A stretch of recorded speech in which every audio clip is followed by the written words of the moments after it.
Bonjour et bienvenue pour un nouveau format court.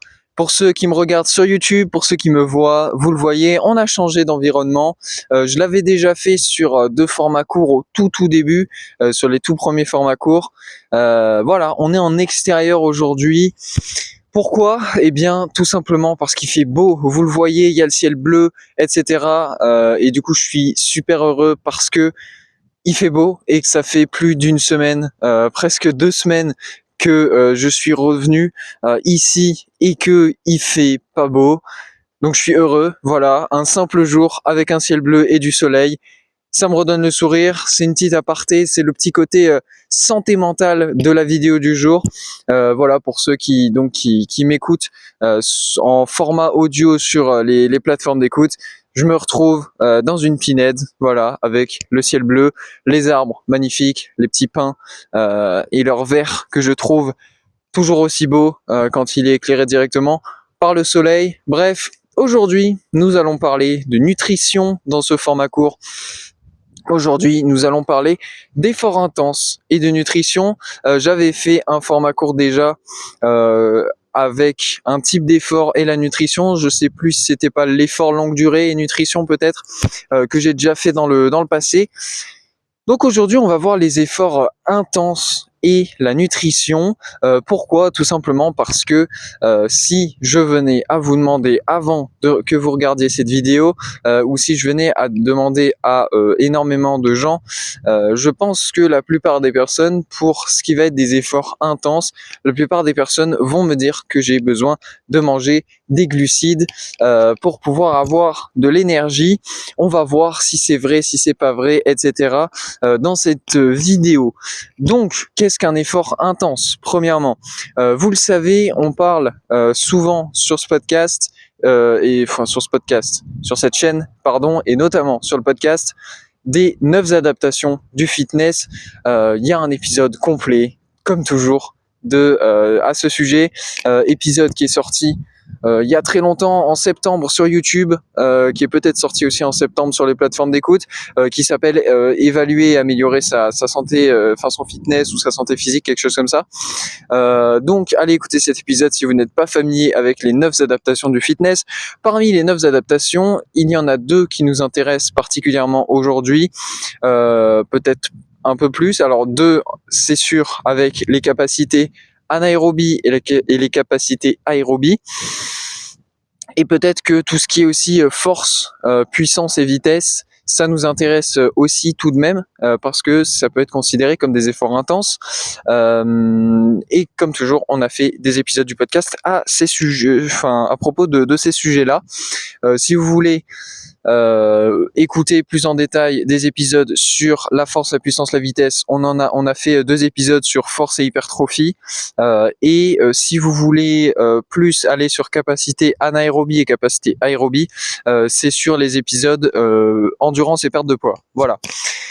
Ceci étant dit, on va commencer par les efforts à la salle de musculation, donc avec force, puissance, vitesse. Vous le savez, si vous voulez travailler ces adaptations-là, idéalement, il va falloir soulever lourd, il va falloir faire peu de volume, et il va falloir que vos séries soient intenses, mais que vous vous laissiez un temps de repos très long. C'est-à-dire que, par exemple, vous allez faire la méthode des 3-5. Vous allez vous entraîner 3 à 5 jours par semaine. Vous allez faire 3 à 5 séries de 3 à 5 répétitions avec 3 à 5 minutes de pause entre chaque série. Donc vraiment, quand vous allez travailler votre force, votre puissance, votre vitesse, le but, ça va être de travailler avec une charge lourde, c'est-à-dire plus de 70% de votre maximum sur une répétition, sur un exercice donné, par exemple des curl biceps, admettons. Si vous voulez développer la force, la vitesse ou la puissance dans vos biceps, admettons. Et donc le but, ça va être 3 fois par semaine de faire, 3 à 5 fois par semaine, vous allez faire 3 à 5 séries de curl biceps par exemple, avec plus de 70% de votre charge, en faisant entre 3 et 5 répétitions, répétitions que vous allez essayer de rendre les plus explosifs possibles, par exemple pour des curl biceps à la montée, évidemment. Quand vous allez monter, vous allez essayer de monter le plus vite possible, et puis après vous pouvez Vous pouvez redescendre plus lentement, mais la montée, vous allez vraiment essayer d'être explosif pour travailler justement cet aspect de puissance, de vitesse et de force. Vous allez donc faire 3 à 5 séries, de 3 à 5 répétitions, et entre chaque série, vous allez laisser entre 3 et 5 minutes de pause. Donc, même si vous prenez tout au max, c'est-à-dire vous faites 5 jours par semaine, 5 séries, de 5 répétitions à chaque fois, avec 3 minutes de repos entre chaque série et pas 5, même en faisant ça, qui est le cas le plus extrême, on va dire vers la droite, vers les strates supérieures, disons, même si vous faites ça, il y aura très peu de volume et en soi, ce sera intense, mais ça va. C'est-à-dire que vous serez en mesure de faire 5 séances par semaine, ce qui n'est pas le cas si vous faites de l'hypertrophie par exemple.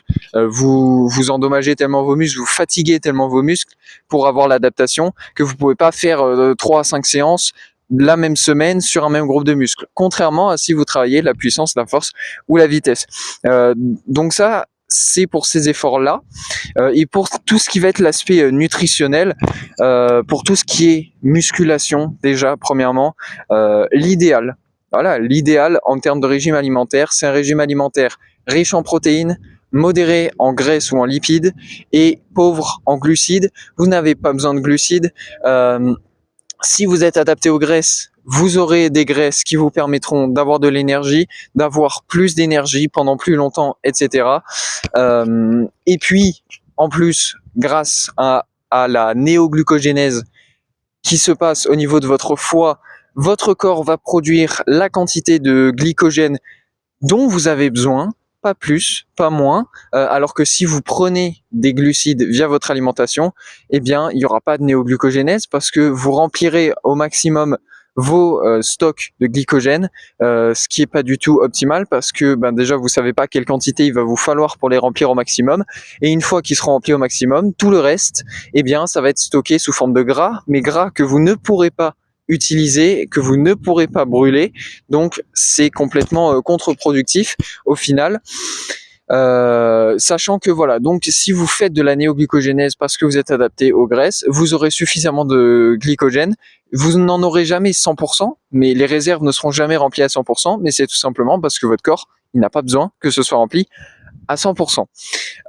Donc voilà, riche en protéines, pauvre en graisses ou en lipides, pauvre, modéré en graisses ou en lipides et pauvre en glucides. Les glucides ne servent pas pour ce genre d'effort. Vous avez besoin de protéines parce que les protéines, c'est ce qui constitue la structure de votre corps littéralement.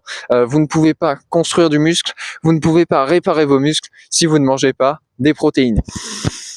Mais la même chose est vraie, évidemment, pour tout ce qui va être des deux autres efforts dont nous avons parlé en termes d'efforts intenses, les efforts en capacité anaérobie et en capacité aérobie. Capacité anaérobie, ça va être faire un effort très intense à 100% de ses capacités pendant une période de temps assez courte, c'est-à-dire entre 30 et 90 secondes, 120 secondes maximum. Ce genre d'effort, ça peut être par exemple un sprint. Ce genre d'effort, ça peut être donc un sprint avec vos jambes, ça peut être un sprint sur un vélo, sur les airbikes là, etc. S'il y en a, par exemple, vous faites un sprint de pendant 1 minute, vous allez à fond, le plus possible, par exemple. Donc, ça va être ça, la capacité anaérobie, ça veut dire qu'en gros, vous n'allez pas pouvoir, via votre respiration, apporter suffisamment d'oxygène à vos muscles. Pour évacuer les déchets, etc., etc. C'est pour ça que c'est anaérobie, c'est-à-dire que la partie aérobie, elle rentre pas en jeu. Pour ce qui est de la capacité aérobie, cette fois-ci, là, ça va être des efforts qui vont être un peu plus longs, mais qui vont en général durer moins de 20 minutes. Donc, ces efforts-là vont être généralement compris entre 5-6 minutes et 20 minutes. C'est par exemple faire du demi-fond, courir 3 fois 1 minute 30 par exemple, le plus vite possible. Ça peut être courir 3 km le plus vite possible ou même 2 km le plus vite possible, ou 1,5 km. Bref, vous avez compris, ça peut être courir une certaine distance le plus vite possible, etc. La capacité anaérobie, généralement, c'est ce qui est associé évidemment avec la fameuse VO2 max. VO2 max, pour certains, ça rappelle des traumatismes du lycée ou du collège avec le demi-fond justement, mais la VO2 max c'est très très important. Et il s'avère que pour ces efforts-là non plus, les glucides ne sont pas utiles. De toute façon, les glucides, c'est un macronutriment non essentiel, contrairement aux protéines et aux lipides. Il est non essentiel parce qu'il n'y a aucun nutriment qu'on trouve dans les glucides qu'on ne trouve pas ailleurs, avec les protéines et les acides aminés ou les acides gras dans les graisses. Donc c'est un macronutriment non essentiel, donc vous n'en avez pas besoin, contrairement aux deux autres, comme je l'ai dit, il n'y a aucun composé essentiel à votre corps dans les glucides que vous ne pouvez pas trouver ailleurs. Et il y a des études, notamment du professeur Tim Noakes par exemple, qui a fait des tests en comparant des athlètes qui consommaient des glucides, qui suivaient un régime riche en glucides, des athlètes qui étaient des athlètes qui faisaient de l'athlétisme, et là en l'occurrence c'était des 800 mètres, et ils ont comparé ça avec un autre groupe d'athlètes qui suivaient un régime cétogène, et en particulier un régime carnivore. Évidemment, il y a eu un temps d'adaptation pour le deuxième groupe, on a attendu que tout le monde soit adapté aux graisses, sinon ça ne marche pas. Et ce qui a été fait, ça a été de faire 8 fois 800 mètres, donc des sprints le plus vite possible. Donc ça va être un mélange un peu de capacité anaérobie et de capacité aérobie aussi, parce que il y a quand même 8 répétitions, mais en même temps, chaque effort de 800 mètres, c'est assez court. Donc, 8 fois 800 mètres, avec un groupe qui ne mangeait pas de glucides, un groupe qui mangeait des glucides dans son régime alimentaire. Et devinez quoi ? Eh bien, il n'y avait aucune différence. Voilà. Il n'y avait aucune différence entre les deux groupes, alors même que pour le groupe de personnes qui étaient adaptées aux graisses, qui suivaient un régime cétogène, ils n'ont pas mangé pendant les tests, c'est-à-dire qu'ils n'ont pas réapprovisionné leur corps en nourriture. Et autant vous dire que si vous devez courir 8 fois 800 mètres, vos réserves de glycogène, surtout si vous le faites vraiment à fond, effort maximal, 8 fois 800 mètres, je peux vous assurer que vos réserves de glycogène, elles seront extrêmement basses. Il y en aura quasiment plus. Voilà, du glycogène dans vos muscles. La néoglucogénèse permettra d'en ramener un peu, mais globalement, vous serez séché. Et donc, ces athlètes, ils étaient capables de performer à plus de 85% de leur VO2 max sans manger de glucides, ce qui démystifie une idée que l'on peut avoir que les efforts intenses, on a besoin de glucides pour réussir.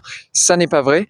Et donc, ces expériences de Tim Noakes prouvent que les glucides n'apportent aucun bénéfice par rapport à ne pas en prendre pour les performances physiques. Et en plus, nous le verrons, nous en avons déjà parlé, mais nous le verrons peut-être aussi un peu plus tard, les glucides, ils ont énormément d'inconvénients. Donc, d'une, ils ne vous apportent aucun bénéfice comparé à un régime cétogène et à quand vous êtes adapté aux graisses. Et en plus, ils apportent plein d'inconvénients. Donc, finalement, est-ce que c'est vraiment utile ? C'est à vous de voir. Voilà, ça dépend toujours de vos valeurs, de vos préférences, etc. Comme toujours, nous ici, on partage les informations, ce que peut dire la science, etc. Et puis voilà. Bon, c'était un épisode, un format court. On termine donc ce petit format court sur les liens entre les efforts intenses et la nutrition. On a parlé de puissance, de vitesse, de force, de capacité anaérobie et de capacité aérobie, et de pourquoi les glucides, c'est pas forcément la chose la plus utile pour ce genre de choses, comparé notamment aux protéines et aux lipides. Voilà, merci pour votre écoute. N'hésitez pas, comme toujours, à vous abonner, à partager, à mettre un like, ou à noter le podcast sur les plateformes d'écoute, enfin le format court et le podcast, en mettant 5 étoiles. Merci pour votre écoute, merci pour votre soutien. On se retrouve la semaine prochaine comme toujours pour un épisode du podcast mardi à 18h pour de nouveaux formats courts le jeudi, le samedi à 18h. Et comme toujours, je vous souhaite une excellente journée.